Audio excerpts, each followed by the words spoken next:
Chapter Some Basic Concepts of Chemistry. Topic is Atomic and Molecular Masses.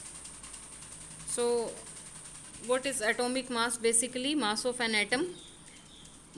किसी atom के मास को find out करने के लिए बेटा पहले कोई हमारे पास एक्सपेरिमेंटल वेज तो थे नहीं, तो जो सबसे लाइटेस्ट एटम है उसकी बेसिस पे जो एटॉमिक मास है वो फाइंड आउट किए गए थे। तो लाइटेस्ट एटम था हाइड्रोजन, उसका मास 1 असाइन किया गया था और उसके कंपैरिजन में फिर अदर एटम्स के मास है वो फाइंड आउट किए गए थे।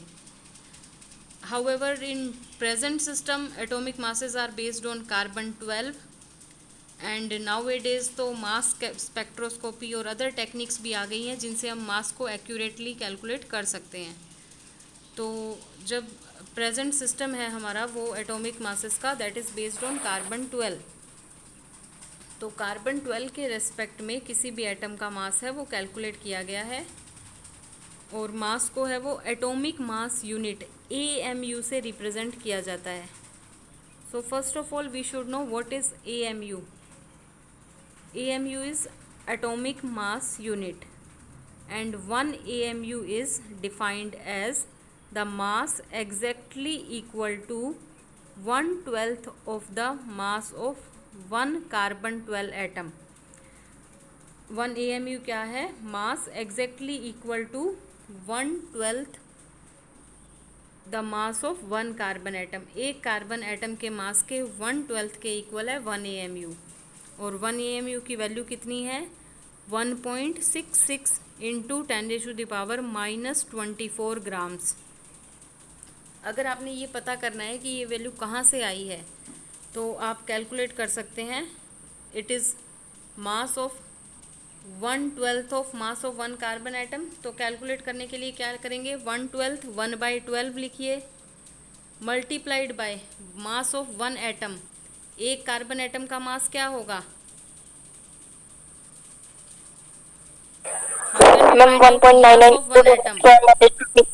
मास of 1 mole of atom 12 and Avogadro number, और we can say number of atoms in 1 mole. So like that we can find out. So you can write 1/12 multiplied by mass of 1 atom, that is 12 divided by 6.022 into 10⁻23. When you will solve this, you will get the value of 1 AMU. You can solve it later on and check whether the correct value is coming or not. So like that we can find out atomic mass.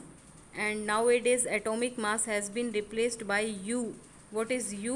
U is unified mass. तो हम मास की जो unit है आजकल क्या लिखते हैं? U लिखते हैं। Like oxygen it is 16 U and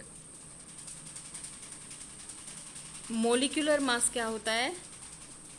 mass of A molecule. तो मोलिक्यूल मास कैसे कैलकुलेट कर सकते हैं हम? मोलिकुलर मास या मोलर मास। मोलिकुलर मास के लिए हमें उस कंपाउंड का फॉर्मूला चाहिए। Like if we want to calculate molecular mass of और मोलर मास ऑफ H2O, तो how can we calculate? Atomic mass of 2 hydrogens and atomic mass of 1 oxygen. Atomic mass of 2 hydrogen is 2 and 1 oxygen is 16, so it will be 18. Like that you can calculate molecular mass. So how can we define what is molecular mass? Molecular mass is sum of atomic masses of the elements present in a molecule. एक molecule में जो elements present हैं उनके atomic masses का सम है molecular mass. Then next is you have seen that molecular mass of chlorine is atomic mass of chlorine is 35.5. ये chlorine का 35.5 जो एटॉमिक मास है वो कहाँ से आया? That is average atomic mass, because elements exist in the isotopes form. अगर कोई एलिमेंट के एक से ज़्यादा आइसोटॉप्स हैं 2, 3, 4, तो वो किसी आइसोटोप की कितनी % अबेंडेंस है नेचर में, उसके बेसिस पे हम फाइंड आउट करते हैं. For example chlorine, this we have seen in 10th class also. Chlorine जिसका मास 34 है, 34.9 मीन्स 35 है, that is 75% in nature. And second isotope of chlorine जिसका 37 मास है, वो 25% प्रेजेंट है। तो अगर आप उसका मास और उसकी अबेंडेंस मल्टीप्लाई करके ऐड करके कैलकुलेट करेंगे तो क्लोरीन का जो मास आएगा वो एवरेज एटॉमिक मास आएगा, and that will be 35.5।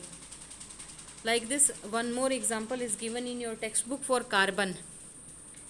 Carbon 12 98.8%, carbon 13 1.1%, and carbon 14 2 × 10⁻⁻10% negligible. तो अगर हम इन तीनों आइसोटॉप्स का 12 13 14 if we find out the average atomic mass, तो इट विल कम अराउंड 12 और एग्जैक्ट पता करना है तो it will be 12.011, but in general we write round figure only 12। तो like that for some elements average atomic mass is written depending upon their existence in the nature.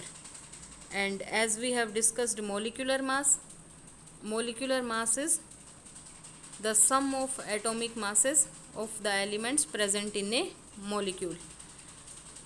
And we have seen for water, in the same way you can calculate for ethanol, glucose.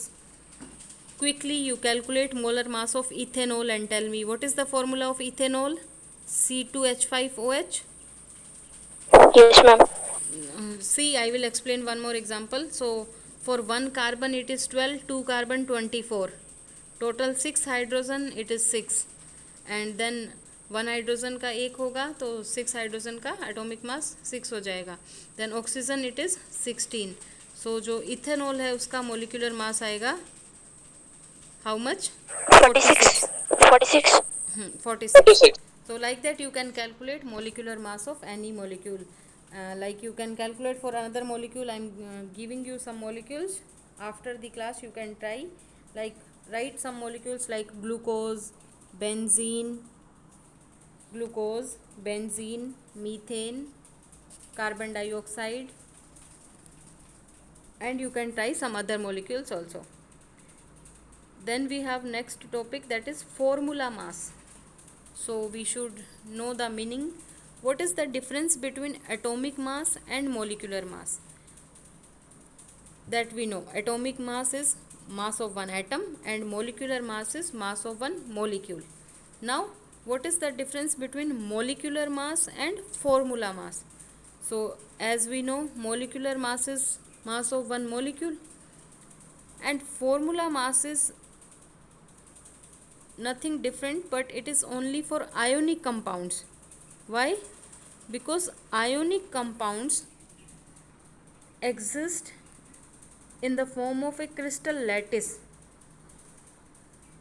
They do not exist in a one discrete molecule. एक single molecule की form में exist नहीं करते, वो एक 3 dimensional crystal lattice की form में exist करते हैं। फॉर एग्जांपल अगर NaCl की बात करें तो NaCl is not molecular formula. Molecular formula में क्या होगा, अगर एक्सपेरिमेंटली हम देखें तो one Na plus ion is surrounded by 6 Cl minus ion, and in same way 1 Cl minus ion is surrounded by 6 Na plus ions. तो अगर हम इसका एक मॉलिक्यूल का मास पता करना चाहें तो नहीं पता कर पाएंगे, बिकॉज ये NaCl है वो एक NaCl की फॉर्म में एग्जिस्ट कभी नहीं करता, ये क्रिस्टल लैटिस की फॉर्म में एग्जिस्ट करता है जिसमें बहुत सारे Na प्लस और Cl माइनस आयन सराउंडेड रहते हैं। तो what we do, we consider formula unit mass for that. Formula mass का मतलब क्या हुआ, we will take formula of NaCl, and in NaCl formula it is single Na and single Cn, so we consider the mass formula mass for ionic compounds, because ionic compounds exist in 3-dimensional structures in a crystal lattice. They do not exist in the form of a discrete molecule. तो उसके लिए हमें word use करना है formula mass, but कुछ difference नहीं है, same molecular mass की तरह ही यूज़ करते हैं, but exact word for ionic compounds is formula mass. Like you can find out molecular mass of Na2SO4. This is also same as formula mass. but if it is asked, important question is only for ionic compound the term formula mass is considered instead of molecular mass. Then next topic is mole concept. Have you studied this mole concept in class 9th?